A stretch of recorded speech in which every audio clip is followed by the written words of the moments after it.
Although the University Grants Commission has directed the Delhi University to begin the admission process, making it clear that the admissions will held for the 3-year program and not under FIUP. Speculations are rife over implementing the 4-year undergraduate program.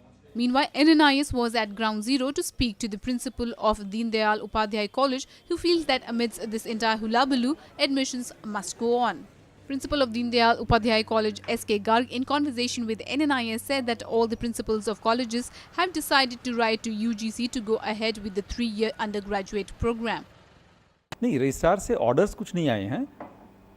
University grants commission ने 22 तारीख को यानी Sunday को एक letter registrar को university को लिखा था और उसी टाइप का एक लेटर हर कॉलेज के प्रिंसिपल को लिखा था, जिसमें ये निर्देश दिए गए थे कि हर कॉलेज 3 साल के अंडर ग्रेजुएट प्रोग्राम जो FYUP के इंट्रोडक्शन से पहले चलते थे उन्हीं में एडमिशन करेगा। तो 23 तारीख को हमारे पास रजिस्ट्रार से एक लेटर आया जिसमें उन्होंने UGC के सारे लेटर्स जो अब तक आए हुए थे पिछले 2-3 दिन में उन सब को अटैच कर दिया और साथ में लिखा हुआ था कि ये लेटर सेल्फ एक्सप्लेनेटरी हैं और बस केवल इतना लिखा हुआ था।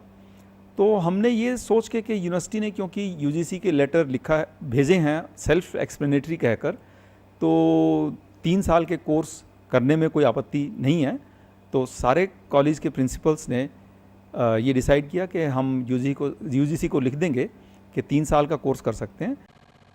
Garg also added that the principals have deferred the admission process till the issue is resolved and they don't get an unambiguous guidelines. लेकिन प्रश्न ये है कि 3 साल का कौन सा कोर्स, जो FYUP के इंट्रोडक्शन से पहले चलता था या FYUP के जो कोर्सेज हैं उन्हीं को 3 साल में कन्वर्ट करके उन कोर्सेज में एडमिशन करें, क्योंकि जो रजिस्ट्रेशन हुआ है वो तो नए कोर्सेज के हिसाब से हुआ है और हमारे जो दिल्ली यूनिवर्सिटी के ऑर्डिनेंसेस हैं उन ऑर्डिनेंसेस के हिसाब से 4 साल के कोर्स ही एग्जिस्ट करते हैं, 3 साल का कोर्स एग्जिस्ट ही नहीं करता। तो जब तक उन ऑर्डिनेंसेस में अमेंडमेंट नहीं हो जाती तब तक हमारे लिए एडमिशन करना संभव नहीं था। तो इस विरोधाभास के चलते हुए हम लोगों ने यूनिवर्सिटी ग्रांट्स कमीशन को लिखा कि जब तक ये इशू रिजॉल्व ना हो जाए और अनएम्बिगुअस गाइडलाइंस हमें ना मिलें तब तक हम एडमिशन प्रोसेस को डेफर करते हैं। Garg feels that there should not be any delay in the admission process and the session should not be delayed. लेकिन हमारे पास पूरा 1 महीने का समय था और एडमिशन की प्रक्रिया 15 से 20 दिन में लगभग पूरी हो जाती है। तो अगर 1 हफ्ता भी एडमिशन प्रोसेस डिले होती है, यानी थर्ड लिस्ट के समय से भी अगर हम एडमिशन शुरू करते हैं तो एडमिशन प्रोसेस को पूरा करने में किसी किस्म की कोई दिक्कत नहीं आएगी और सेशन डिले करने की ज़रूरत नहीं पड़ेगी।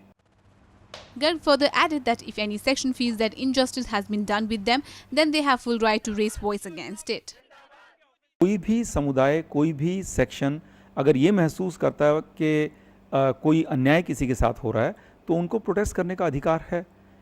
लेकिन प्रश्न ये है कि अगर सरकार की पॉलिसी 10+2+3 की है और वो इम्प्लीमेंट करते वक्त FYUP इम्प्लीमेंट करते वक्त अगर ओवरलुक हो गई है, दिल्ली विश्वविद्यालय से हो गई है या यूनिवर्सिटी ग्रांट्स कमीशन से हो गई है, और अगर उस गलती को यूनिवर्सिटी ग्रांट्स कमीशन सुधारना चाहता है तो मेरे ख्याल से उसको सुधारने में हमें कोई आपत्ति नहीं होनी चाहिए। Powered by NNIS.